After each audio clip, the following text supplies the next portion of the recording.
Assalamualaikum warahmatullahi wabarakatuh.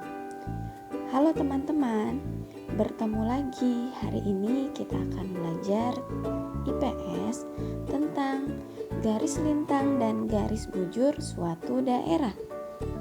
Nah, sebelum memulai pembelajaran, pastikan kalian sudah sholat duha dan murojaah terlebih dahulu ya. Untuk itu, silahkan simak video pembelajaran berikut dengan baik. Letak suatu wilayah ditentukan dengan menggunakan letak astronomisnya. Letak astronomis merupakan letak suatu wilayah berdasarkan garis bujur dan garis lintang pada suatu peta.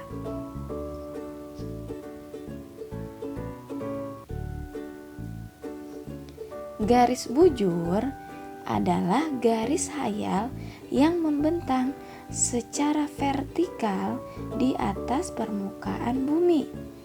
Nah, garis bujur ini berfungsi untuk menentukan pembagian waktu di seluruh permukaan bumi. Setiap jarak 15 derajat ke arah bujur timur atau barat akan menunjukkan selisih waktu sebanyak 1 jam atau 60 menit. Garis lintang adalah garis hayal yang membentang secara horizontal di atas permukaan bumi. Garis lintang membelah bumi menjadi belahan bumi utara dan bumi selatan.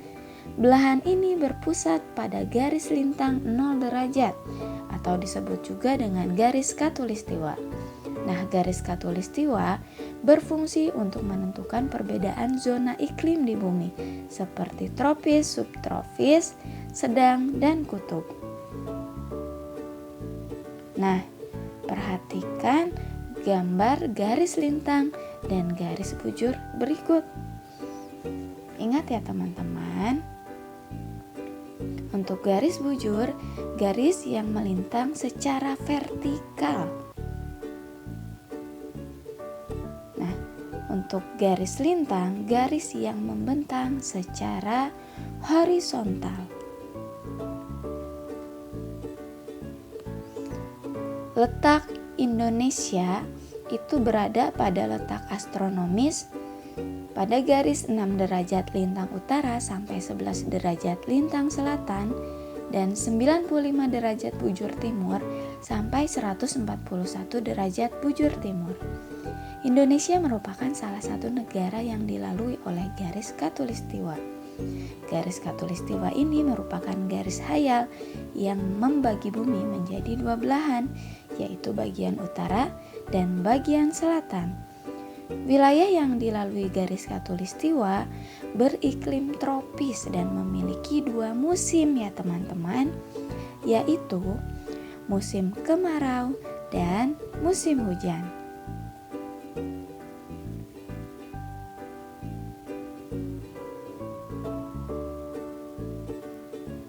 Letak geografis adalah letak suatu wilayah yang dilihat dari kenyataannya di permukaan bumi.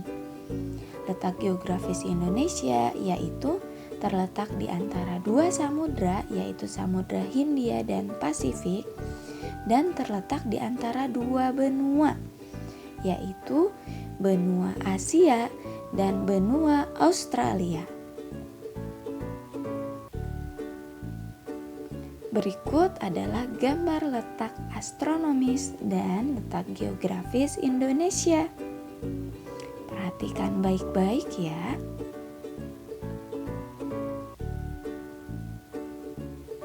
Selanjutnya, kenampakan alam Indonesia. Kenampakan alam adalah segala hasil peristiwa alam yang tampak di permukaan bumi. Kenampakan alam dibagi menjadi 2 wilayah, yaitu wilayah daratan dan wilayah perairan.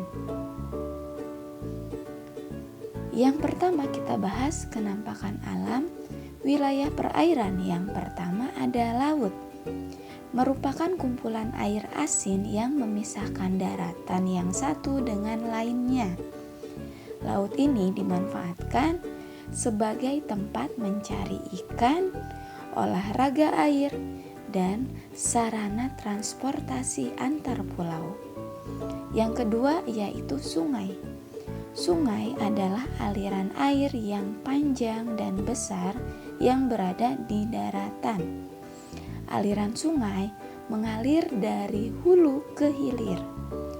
Sungai biasanya dimanfaatkan sebagai irigasi lahan pertanian, pertambakan, dan sarana olahraga air, contohnya arum jeram. Yang ketiga ada danau. Danau ini merupakan cekungan luas yang digenangi air. Danau alami terbentuk melalui akibat pergeseran dasar bumi dan kawah gunung yang terisi oleh air. Danau dimanfaatkan sebagai sarana olahraga dan budidaya ikan air tawar. Selanjutnya yaitu kenampakan alam wilayah daratan. Yang pertama ada dataran tinggi. Dataran tinggi ini merupakan daratan luas yang memiliki ketinggian 200 hingga 600 meter di atas permukaan laut. Daratan tinggi dimanfaatkan sebagai tempat peristirahatan, tempat wisata, dan perkebunan teh. Yang kedua ada dataran rendah. Dataran rendah ini merupakan hamparan tanah luas yang memiliki ketinggian 0 sampai 200 meter di atas permukaan laut. Dataran rendah dimanfaatkan sebagai pusat kegiatan masyarakat, lahan pertanian, perkebunan, dan perindustrian. Yang ketiga ada pantai, merupakan dataran yang berbatasan langsung dengan laut.